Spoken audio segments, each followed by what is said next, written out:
ನಮಸ್ತೆ, ಕ್ಯೂರಿಯಸ್ ಕನ್ನಡ ಚಾನಲ್ಗೆ ಸ್ವಾಗತ. ಮೊದಲು ನಮ್ಮ ಚಾನಲ್ನ ಸಬ್ಸ್ಕ್ರೈಬ್ ಮಾಡ್ಕೊಳ್ಳಿ. ಇವತ್ತಿನ ಭಾರ್ಗವಿ LLB ಧಾರಾವಾಹಿಯಲ್ಲಿ ಏನಾಗುತ್ತೆ ಅಂತ ಪೂರ್ತಿ ಸಂಚಿಕೆಯಲ್ಲಿ ನೋಡ್ಕೊಂಡು ಬರೋಣ. ಸಂಚಿಕೆ ಪ್ರಾರಂಭದಲ್ಲಿ ಬೃಂದಾ ಭಾರ್ಗವಿ ಮನೆಗೆ ಬರ್ತಾಳೆ. ಬಂದು ಭಾರ್ಗವಿಯಲ್ಲಿ ಅಂತ ಕೇಳ್ತಾ ಇರ್ತಾಳೆ. ಆವಾಗ ಭಾರ್ಗವಿ ಬರ್ತಾಳೆ. ಭಾರ್ಗವಿ ಮತ್ತು ಭಾರ್ಗವಿಯ ಅಮ್ಮ ಬರ್ತಾಳೆ. ಭಾರ್ಗವಿ ಅಮ್ಮ ಹೇಳ್ತಾಳೆ, ನೀನ್ಯಾಕೆ ಇಲ್ಲಿಗೆ ಬಂದು ಮಾಡಿದ ಅವಮಾನ ಸಾಕಾಗ್ಲಿಲ್ವಾ? ನಿನ್ನನ್ನು ಯಾರು ಈ ಮನೆಯೊಳಗೆ ಬಿಟ್ಟಿದ್ದು ಅಂತ ಹೇಳಿ ಬೈತಾರೆ. ಆಗ ಭಾರ್ಗವಿಯು ಹೇಳ್ತಾಳೆ, ಯಾಕೆ ನೀನು ಇಲ್ಲಿ ಬಂದು ಬೃಂದಕ್ಕ? ಮೊದಲು ಮನೆಯಿಂದ ಹೊರಗೋಗು ಅಂತ ಹೇಳ್ತಾಳೆ. ಆಗ ಬೃಂದಾ ಹೇಳ್ತಾಳೆ, ಹೊರಗೆ ಹೋಗ್ತೀನಿ. ಇವತ್ತೊಂದು ಸತ್ಯ ಬಾಯಿ ಬಿಡ್ಬೇಕಲ್ವಾ ನೀನು? ಅದಕ್ಕೋಸ್ಕರ ನಿನ್ನ ಬಾಯಲ್ಲೇ ಬಾಯಿ ಬಿಡಿಸ್ತೇನೆ. ಅದಕ್ಕೋಸ್ಕರ ನಾನು ಇಲ್ಲಿಗೆ ಬಂದೆ. ಎಲ್ಲರೂ ಹೇಳ್ತಿದ್ರಲ್ಲ, ಮುದ್ದಿನ ಮಗಳು ಭಾರ್ಗವಿ ಈ ಮನೆಯ ಬೆನ್ನೆಲುಬು, ಹಾಗೆ ಹೀಗೆ ಅಂತ ಹೇಳಿ. ಇವತ್ತವಳ ಅಸಲಿ ಮುಖನ ನಾನು ನಿಮಗೆ ತೋರಿಸ್ತೀನಿ ಅಂತ ಹೇಳ್ತಾಳೆ. ಆಗ ಭಾರ್ಗವಿಗೆ ತುಂಬಾ ಹೆದರಿಕೆ ಆಗುತ್ತೆ. ಅಂದರೆ ಗೊತ್ತಾಯ್ತಾ ಇವರಿಗೆ ನಾನು ಪಾರ್ಥ ಮದುವೆ ಆಗಿದ್ದು? ಇವರಿಗೆ ಗೊತ್ತಾಯ್ತು, ಇವಳಿಗೆ ಯಾರು ಹೇಳಿದ್ದು ಅಂತ ಹೇಳ್ಕೊಂಡು ಯೋಚನೆ ಮಾಡ್ತಾ ಇರ್ತಾಳೆ. ಅವಳು ತುಂಬಾ ಹೆದರಿರ್ತಾಳೆ. ನೀವ್ಯಾಕೆ ಇವಳನ್ನು ಒಳಗೆ ಬಿಟ್ರಿ ರೀ? ನಿಮ್ಗಾದ್ರೂ ಬುದ್ಧಿ ಇಲ್ವಾ? ನೀವ್ಯಾಕೆ ಇವಳನ್ನು ಒಳಗೆ ಬಿಟ್ರಿ? ಇವಳು ಎಂಥ ಮೋಸಗಾರ್ತಿ, ಎಷ್ಟು ಅವಮಾನ ಮಾಡಿದಳಂತ ನಿಮ್ಗೆ ಗೊತ್ತಿಲ್ವಾ? ಹಾಗಿರುವಾಗ ಯಾಕ್ರಿ ಇವಳನ್ನು ಒಳಗೆ ಬಿಟ್ರಿ ಅಂತ ಹೇಳ್ಕೊಂಡು ಬೈತಾಳೆ. ಆವಾಗ ಭಾರ್ಗವಿ ತಂದೆ ಹೇಳ್ತಾಳೆ, ಅದೇನೋ ಇವಳು ದೊಡ್ಡ ನಾಟಕ ಮಾಡ್ಕೊಂಡು ಬಂದಿದ್ದಾಳೆ ಪೂರ್ಣಿ, ಅಷ್ಟೇ ಅಲ್ಲ. ಅವಳು ಹೇಳ್ತಿದ್ದಾಳೆ, ನಾನು ಮಾಡಿದ ತಪ್ಪೇ ಭಾರ್ಗವಿ ಮಾಡಿದರೆ ಏನು ಮಾಡ್ತೀರಾ? ನಾನು ಮಾಡಿದ ಹಾಗೇನೆ ನಾನು ಓಡಿ ಹೋಗಿ ಮದುವೆ ಅದೇ ಅಲ್ಲ, ಅದಕ್ಕೆ ನೀವು ಶಿಕ್ಷೆ ಕೊಟ್ರಿ ಅಲ್ಲವ ನನಗೆ. ಅದೇ ತಪ್ಪು ಭಾರ್ಗವಿ ಮಾಡಿದರೆ ಏನು ಮಾಡ್ತೀರಾ? ಏನು ಶಿಕ್ಷೆ ಕೊಡ್ತೀರಾ? ಅದೇ ರೀತಿ ಶಿಕ್ಷೆ ಕೊಡ್ತೀರಾ ಅಂತ ಹೇಳ್ಕೊಂಡು ತುಂಬ ಮಾತಾಡ್ತಿದ್ದಾಳೆ, ಬಾಯಿ ಬಂದಾಗ ಮಾತಾಡ್ತಿದ್ದಾಳೆ ಅಂತ ಹೇಳ್ತಾರೆ. ಆವಾಗ ಭಾರ್ಗವಿಯ ಅಮ್ಮ ಹೇಳ್ತಾಳೆ, ಏನು ಅಂದ್ಕೊಂಡಿದ್ಯಾ ಬೃಂದ ನೀನು? ನನ್ನ ಮಗಳು ನಿಂತರ ಅಲ್ಲ, ನಿಂತರ ಯಾರಿಗೂ ಹೇಳದೆ ಕೇಳದೆ ಓಡಿ ಹೋಗಿ ಮದುವೆ ಆಗಿ ಬರಲ್ಲ, ಯಾರಿಗೂ ಮೋಸನೂ ಮಾಡಲ್ಲ ಅವಳಿಗೆ ನಾವು ಒಳ್ಳೆ ಸಂಸ್ಕಾರ, ಗುಣ, ನಡತೆ ಎಲ್ಲನೂ ಹೇಳಿಕೊಟ್ಟಿದ್ದೇವೆ. ನಿನ್ನಿಂದ ನಾವು ಕಲಿಬೇಕಾಗಿಲ್ಲ ಬೃಂದ. ಮೊದಲು ನೀನು ಈ ಮನೆಯಿಂದ ಹೊರಗೋಗು ಅಷ್ಟೇ ಅಂತ ಹೇಳ್ತಾರೆ. ಆಗ ಬೃಂದ ಹೇಳ್ತಾಳೆ, ಅಮ್ಮ ತಡಿ, ನಾನೇನು ಈ ಕೊಂಪೆಯಲ್ಲಿ ಇರ್ಲಿಕ್ಕೆ ಬರಲಿಲ್ಲ. ನನ್ನ ಕೆಲಸ ಏನಿದೆ ನಾನು ಅದನ್ನು ಮಾಡ್ತೇನೆ. ಆಮೇಲೆ ನೀವು ಒಂದು ನಿಮಿಷ ಇರೋ ಅಂದ್ರೆ ನಾನು ಇರಲ್ಲ. ನನ್ನ ಮನೆಯೇ ಬೇರೆ, ನನ್ನ ಲೆವೆಲೇ ಬೇರೆ. ನಾನು ಮೊದಲು ಒಂದು ಸತ್ಯ ಹೇಳಬೇಕು ಅಂತ ಹೇಳಿದ್ನಲ್ಲ, ಅದನ್ನು ಇವಾಗ ಹೇಳ್ತೇನೆ. ನಿಮ್ಮ ಕಣ್ಮುಂದೆನೇ ನಿಮ್ಮ ಸಣ್ಣ ಮಗಳ, ಅದೇ ನೀವು ಪುಟ್ಟಿಯ ಎಲ್ಲ ಸತ್ಯನೂ ಬಾಯಿ ಬಿಡಿಸ್ತೇನೆ ಅಂತ ಹೇಳ್ತಾಳೆ. ಹೇಳಿ ಭಾರ್ಗವಿ ಹತ್ರ ಹೋಗಿ ನಿಂತ್ಕೊಂಡು ಹೇಳ್ತಾಳೆ, ದುಪ್ಪಟ ತೆಗಿ ಭಾರ್ಗವಿ ಅಂತ ಹೇಳ್ತಾಳೆ. ಆಗ ಭಾರ್ಗವಿ, ಯಾಕೆ ನಾನು ತೆಗಿಬೇಕು ಅಂತ ಕೇಳ್ತಾಳೆ. ದುಪ್ಪಟ ತೆಗಿತೋ ಅಥವಾ ನಾನೇ ತೆಗಿಲೋ ಅಂತ ಹೇಳ್ಕೊಂಡು ಅವಳ ದುಪ್ಪಟ್ಟನ ಕೈ ಹಾಕಿ ತೆಗೆದು ಬಿಸಾಡ್ತಾಳೆ. ಇನ್ನು ಅವಳ ತಾಳಿನ ಹಿಡ್ಕೊಂಡು ಎಳಿತಾಳೆ. ಆವಾಗ ಪೂರ್ಣಿ, ಏನೇ ಮಾಡ್ತಿದ್ಯಾ ಅಂತ ಕೇಳ್ತಾಳೆ.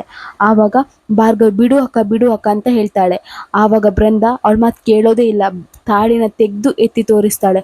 ಆಗ ಮನೆಯವರೆಲ್ರಿಗೂ ತುಂಬಾ ಶಾಕ್ ಆಗುತ್ತೆ. ಇನ್ನು ಬೃಂದ ಹೇಳ್ತಾಳೆ, ನೋಡಿ ನಿಮ್ಮ ಮನೆ ಮಗಳು ಅದೇ ಹೇಳ್ತಿದ್ರಲ್ಲ, ನನ್ನ ಪುಟ್ಟಿ ಹಾಗೆ, ನನ್ನ ಮಗಳು ಹೀಗೆ, ಅವಳಿಗೆ ಒಳ್ಳೆ ಸಂಸ್ಕಾರ ಕೊಟ್ಟು ಬೆಳೆಸಿದ್ದೇನಂತ. ಇದೇನಾ ಸಂಸ್ಕಾರ? ಯಾರಿಗೂ ಗೊತ್ತಾಗದೆ ಓಡಿ ಹೋಗಿ ಮದುವೆ ಆಗಿ ಬಂದಿದ್ದಾಳೆ. ನಾನು ಮದುವೆ ಆಗಿ ಬಂದಕ್ಕೆ ಏನೆಲ್ಲ ಮಾತಾಡಿದ್ರಿ? ಇವಾಗ ನಿಮ್ಮ ಮಗಳು ಮಾಡಿದ್ದು ಅದೇ ತಪ್ಪಾನೆ. ನೋಡಿ ನಿಮ್ಮ ಮಗಳ ಪರಮಾವತಾರ, ನೋಡಿ ಆನಂದ ಪಡಿ ಅಂತ ಹೇಳ್ತಾಳೆ. ಹೇಳಿ ನನ್ನ ಕೆಲಸ ಮುಗೀತು. ನಿಮಗೆ ಮತ್ತೊಂದು ಸತ್ಯನೂ ಹೇಳಬೇಕು. ಆ ಸತ್ಯ ಹೇಳಿದರೆ ಏನಾಗ್ತದೋ ಗೊತ್ತಿಲ್ಲ, ಆದರೆ ಆ ಸತ್ಯ ಇವಾಗ ಹೇಳಲ್ಲ. ಇವಾಗ ಇಷ್ಟೇ ಸಾಕು, ಇದನ್ನು ಸುಧಾರಿಸ್ಕೊಳ್ಳಿ. ಇನ್ನೊಂದು ಸತ್ಯ ಇವತ್ತು ಸಂಜೆ ಒಳಗೆ ಗೊತ್ತಾಗುತ್ತೆ ಭಾರ್ಗವಿ, ನಿನಗೆ 2 ಸತ್ಯ ಇದೆ ನಿನಗೆ, ಸಂಜೆ ಒಳಗೆ ಎಲ್ಲನೂ ಗೊತ್ತಾಗುತ್ತೆ ಅಂತ ಹೇಳಿ ಅಲ್ಲಿಂದ ಹೋಗ್ತಾಳೆ. ಇನ್ನು ಈ ಕಡೆ ಮನೆಯವರೆಲ್ಲರೂ ತುಂಬಾ ಶಾಕ್ ಆಗಿರ್ತಾರೆ. ಭಾರ್ಗವಿ, ಏನಿದು? ಏನು ಮಾಡಿದ್ಯಾ ನೀನು ನಮ್ಮ ನಂಬಿಕೆಗೆ ಮೋಸ ಮಾಡಿದ್ಯಾ? ಏನು ಭಾರ್ಗವಿ ಇದು? ಪುಟ್ಟಿ ಅಂತ ಹೇಳ್ತಿದ್ವಿ, ಆದರೆ ನೀನು ಏನು ಮಾಡಿದ್ಯಾ ಭಾರ್ಗವಿ? ನಮ್ಮ ನಂಬಿಕೆಗೆ ಮೋಸ ಮಾಡಿದ್ಬಿಟ್ಟೆ ಅಲ್ಲ ಭಾರ್ಗವಿ. ಯಾಕೆ ಹೀಗೆ ಮಾಡಿದಿ ಭಾರ್ಗವಿ? ಹೇಳು ಅಂತ ಹೇಳಿ ಭಾರ್ಗವಿ ತಂದೆ ತುಂಬಾ ದುಃಖ ಪಡ್ತಾ ಇರ್ತಾರೆ. ಆದರೆ ಭಾರ್ಗವಿಗೆ ಮಾತಾಡ್ಲಿಕ್ಕೆ ಅವಕಾಶನೇ ಕೊಡಲ್ಲ. ಅಪ್ಪ, ಅದು ಹಾಗಲ್ಲಪ್ಪ, ನಾನು ಮದುವೆ ಆಗಿದ್ದು ನನಗೆ ಗೊತ್ತಿಲ್ಲದೆ ಆಗಿರೋ ಮದುವೆ ಅಂತ ಎಷ್ಟು ಹೇಳಿದ್ರು ಅವಳು ಕೇಳ್ತಾನೆ ಇರಲ್ಲ. ನೀನು ಮಾತಾಡಬೇಡ, ನಿನ್ನ ಕತ್ತಲ್ಲಿ ತಾಳಿ ಇದೆ, ಇನ್ನೂ ನಾಟಕ ಮಾಡ್ತಿದ್ಯಾ? ಯಾಕೆ ಭಾರ್ಗವಿ ನನ್ನ ಹೊಟ್ಟೆ ಉರಿಸ್ತೀಯಾ? ನೀನು ಎಷ್ಟು ಒಳ್ಳೆ ಹುಡುಗಿ, ನಮ್ಮನೆ ಮಗಳು ನೀನು ಅಂತ ತಿಳ್ಕೊಂಡು ನಾನು ಎಷ್ಟು ಪ್ರೀತಿಸಿದ್ದೆ, ನಾನು ಎಷ್ಟು ನಂಬ್ತಿದ್ದೆ. ನನ್ನ ಮಗಳು ಹಾಗೆ ಮಾಡಲ್ಲ, ಅವಳು ಬೃಂದ ಥರ ಅಲ್ಲ ಹೇಳ್ಕೊಂಡು ಊರಲ್ಲೆಲ್ಲ ಹೇಳ್ಕೊಂಡು ಬರ್ತಿದ್ದೆ. ಆದರೆ ನೀನು ಮಾಡಿದ್ದು ಏನು ಭಾರ್ಗವಿ ಅಂತ ಹೇಳ್ಕೊಂಡು ತುಂಬಾ ದುಃಖ ಪಡ್ತಾ ಇರ್ತಾರೆ. ಇನ್ನು ಪೂರ್ಣಿ ಹೇಳ್ತಾಳೆ, ಏನೇ ಮಾಡಿಬಿಟ್ಟೆ ನೀನು ನಮ್ಮ ಮಾನ ಮರ್ಯಾದೆನ ತೆಗೆದುಬಿಟ್ಟೆ ಅಲ್ವೇ ಅಂತ ಹೇಳ್ತಾಳೆ. ಇನ್ನು ಭಾರ್ಗವಿ ಅಮ್ಮನ ಹತ್ರ ಹೋಗಿ, ಅಮ್ಮ ಅದು ಹಾಗಲ್ಲ ಹೇಳುವಾಗ ಪೂರ್ಣಿಗೆ ಸಿಟ್ಟು ಬಂದು ಸರಿಯಾಗಿ ಕೆನ್ನೆಗೆ ಬಾರಿಸ್ತಾಳೆ. ಆವಾಗ ಹೋಗಿ ಕಲ್ಪನಾ ತಡಿತಾಳೆ. ಇನ್ನು ಭಾರ್ಗವಿ ಹೇಳ್ತಾಳೆ, ಅಪ್ಪ ನನ್ನ ಮಾತು ಕೇಳಿ ಅಪ್ಪ, ಕೇಳಿ ಅಪ್ಪ, ಅಲ್ಲಿ ನಡೆದಿದ್ದು ಬೇರೆ ಅಪ್ಪ, ಪರಿಸ್ಥಿತಿನೇ ಬೇರೆ ಇತ್ತು ಅಪ್ಪ ಅಂತ ಎಷ್ಟೇ ಹೇಳಿದ್ರು ಕೇಳ್ತಾ ಇರಲ್ಲ. ಭಾರ್ಗವಿ ಅಪ್ಪ ಹೇಳ್ತಾರೆ, ಏನು ಪರಿಸ್ಥಿತಿ ಅಂದರೆ ಆವತ್ತೇ ಮದುವೆ ಆಗಿದೆ, ಆಯಿತು ಮದುವೆ ಆದಮೇಲಾದರೂ ಒಂದು ಮಾತು ನಮ್ಮ ಹತ್ರ ಹೇಳ್ಬೋದಿತ್ತಲ್ಲ, ಯಾಕೆ ನಮ್ಮ ಹತ್ರ ಹೇಳಲಿಲ್ಲ? ಅಲ್ಲ ಭಾರ್ಗವಿ, ನಿನ್ನ ಮದುವೆ ನಾವು ಯಾವ ರೀತಿ ಮಾಡ್ಬೇಕಂತ ತಿಳ್ಕೊಂಡು ಎಷ್ಟೆಲ್ಲ ಖುಷಿ ಪಟ್ಟಿದ್ವಿ, ನಿನ್ನ ಮದುವೆ ಹಾಗೆ ಮಾಡಬೇಕು ಹೀಗೆ ಮಾಡಬೇಕು ಎಷ್ಟು ಖುಷಿ ಪಟ್ಟಿದ್ವಿ. ಅಲ್ಲ ಭಾರ್ಗವಿ, ನಿಂಗೆ ಹೇಳ್ಬೋದಿತ್ತಲ್ಲ, ನಾನೊಂದು ಹುಡುಗನ ಪ್ರೀತಿಸ್ತಾ ಇದ್ದೇನೆ ಅಂತ ಹೇಳಿ, ನಾನೇ ಕನ್ಯಾದಾನ ಮಾಡಿ ಕೊಡ್ತಿದ್ದೆಲ್ಲ, ಎಷ್ಟು ಖುಷಿಯಿಂದ ಮಾಡಿ ಕೊಡ್ತಿದ್ದೆ. ಆದರೆ ಈ ಥರ ಯಾರಿಗೂ ಹೇಳ್ದೆ ಓಡಿ ಹೋಗಿ ಮದುವೆಯಾಗಿ ಬಂದಿದ್ಯಾ ನೀನು? ನಿನ್ನ ಅಕ್ಕನ ಥರನೇ ಅಲ್ವಾ ಭಾರ್ಗವಿ? ಇನ್ನು ಜನರೆಲ್ಲ ಏನು ಹೇಳ್ತಾರೆ, ಅಕ್ಕನೂ ಓಡಿ ಹೋಗಿ ಮದುವೆ ಆದ್ಲು, ತಂಗಿನೂ ಓಡಿ ಹೋಗಿ ಮದುವೆ ಆದ್ಲು ಅಂತ. ಯಾಕೆ ಭಾರ್ಗವಿ ಈ ರೀತಿ ಮಾಡಿದೆ? ನನ್ನ ಬೆನ್ನಿಗೆ ಚೂರಿ ಹಾಕಿಬಿಟ್ಟೆ ಅಲ್ಲ, ನಂಗೆ ಎಷ್ಟು ಮೋಸ ಮಾಡಿಬಿಟ್ಟೆ ಅಲ್ಲ ಹೇಳ್ಕೊಂಡು ತುಂಬಾ ದುಃಖ ಪಡ್ತಾ ಇರ್ತಾನೆ. ಇನ್ನು ಭಾರ್ಗವಿ ಅಮ್ಮ ಹೇಳ್ತಾಳೆ, ಯಾರದು ಹೇಳೆ, ಯಾವನ ಜೊತೆ ಮದುವೆ ಆಗಿ ಬಂದೆ ಹೇಳೆ, ಯಾವನೇ ಅವನು ಅಂತ ಹೇಳ್ತಾಳೆ. ಆಗ ಭಾರ್ಗವಿ ಹೇಳ್ತಾಳೆ, ಅಮ್ಮ ಅದು ಅರ್ಜುನ್ ಅಮ್ಮ ಅಂತ ಹೇಳ್ತಾಳೆ. ಆಗ ಕಲ್ಪನಾ ಹೇಳ್ತಾಳೆ, ಅರ್ಜುನ್ ಅಂದರೆ ಅದೇ ನಮ್ಮನೆಗೆ ಪದೇ ಪದೇ ಬರ್ತಿದ್ದಲ್ಲ ಆ ಹುಡುಗನ ಅಂತ ಹೇಳ್ತಾರೆ. ಅದಕ್ಕೆ ಭಾರ್ಗವಿ ಹೇಳ್ತಾಳೆ, ಹೌದು ಅಲ್ವೇ, ನಮ್ಮ ಹತ್ರ ಹೇಳಿದರೆ ನಾವೇ ಮದುವೆ ಮಾಡಿಸ್ತಾ ಇದ್ವಲ್ಲ, ಯಾಕೆ ನೀನು ಈ ರೀತಿ ಮಾಡ್ದಿ ಅಂತ ಹೇಳಿ ಅವಳು ಹೋಗಿ ಭಾರ್ಗವಿ ಅಮ್ಮ ಹೋಗಿ ಅರ್ಜುನಿಗೆ ಕಾಲ್ ಮಾಡ್ತಾಳೆ. ಕಾಲ್ ಮಾಡಿ ಹೇಳ್ತಾಳೆ, ಅರ್ಜುನ್ ಎಲ್ಲಿದ್ಯಪ್ಪ ಅಂತ ಹೇಳ್ತಾಳೆ. ಅದಕ್ಕೆ ನಾನು ಹೊರಗಿದ್ದೇನೆ ಆಂಟಿ ಅಂತ ಹೇಳ್ತಾನೆ.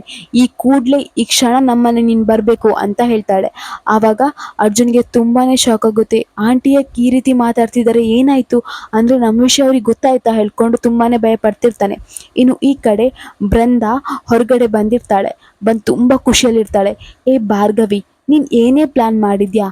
ಮದುವೆ ಆಗಿ ನಮ್ಮನೆಗೆ ಬಂದ್ಕೊಂಡು ನಮ್ಮನೇಲಿ ಯಜಮಾನಿಕೆ ಮಾಡ್ಬೋದು ಅಂತ ಪ್ಲ್ಯಾನ್ ಮಾಡಿದ್ಯಾ? ಅದೆಲ್ಲ ಆಗಲ್ಲ ಕಣೆ. ಈಗ ಜೇನುಗೂಡಿನ ಥರ ಇದ್ದ ನಿಮ್ಮ ಸಂಸಾರ ಎಲ್ಲ ಛಿದ್ರ ಆಯಿತು, ನಾನೇ ನಾಶ ಮಾಡಿದೆ, ನಂಗಾಗ್ತಿರೋ ಖುಷಿಗೆ ಪರಿನೇ ಇಲ್ಲ. ಇನ್ನು ನೀನು ಅರ್ಜುನ ಮದುವೆ ಆಗಿದ್ಯಾ, ಹಾಗಂತೇಳಿ ನಮ್ಮನೆ ಒಳಗೆ ಬರೋಕ್ಕಾಗುತ್ತಂತ ಅಂದ್ಕೊಂಡಿದ್ಯಾ? ಇಲ್ಲ. ಇನ್ನು ನಿಮ್ಮಪ್ಪ ನನ್ನ ಮನೆಯಿಂದ ಹೊರಗಾಕ್ತಾರೆ, ಆವಾಗ ಅರ್ಜುನ್ ಮನೆಗೆ ಬರಬೇಕು ಅಂತ ಅಂದ್ಕೊಂಡಿದ್ಯಾ? ಅದು ಆಗಲಿಕ್ಕೆ ಸಾಧ್ಯನೇ ಇಲ್ಲ. ನನ್ನ ಮಾವ ಜೆ ಪಿ ಪಾಟೀಲ್ ನಿಮ್ಮನ್ನು ಒದ್ದು ಹೊರಗಾಕ್ತಾರೆ. ಇನ್ನು ನೀನು ಅರ್ಜುನ್ ಬೇರೆ ಕಡೆ ಹೋದರೂ ಅವನಂತೂ ನಿನ್ನ ಜೊತೆ ಇರಲ್ಲ. ಅವ್ನು ಗೋಲ್ಡನ್ ಸ್ಪೂನ್ ಕಣೆ, ಅವ್ನು ನಿನ್ನ ಜೊತೆ ಮಿಡ್ಲ್ ಕ್ಲಾಸ್ ಲೈಫ್ ಲೀಡ್ ಮಾಡ್ತಾನೆ? ಸಾಧ್ಯನೇ ಇಲ್ಲ. ಅವನು ವಾಪಸ್ ಮನೆಗೆ ಬರ್ತಾನೆ. ಆವಾಗ ನನ್ನ ಜೊತೆ ಮದುವೆ ಮಾಡ್ತೇವೆ. ಆದರೆ ನಿನ್ನ ಗತಿ? ಅಯ್ಯೋ, ಏನು ಮಾಡೋದು ಹೇಳು? ನೀನು ನನ್ನನ್ನೇ ಎದುರು ಹಾಕ್ಕೊಂಡ್ಯಾ? ಇದರಲ್ಲಿ ಗೆಲ್ಲೋದು ಈ ಬೃಂದ ಕಣೆ, ಅದನ್ನು ನೆನಪಿಡ್ಕೊ ಅಂತ ಹೇಳ್ತಾಳೆ. ಇಲ್ಲಿಗೆ ಈ ಸಂಚಿಕೆ ಮುಗಿಯುತ್ತೆ. ನಮ್ಮ ಕ್ಯೂರಿಯಸ್ ಕನ್ನಡ ಚಾನಲ್ನ ಸಬ್ಸ್ಕ್ರೈಬ್ ಮಾಡ್ಕೊಡಿ.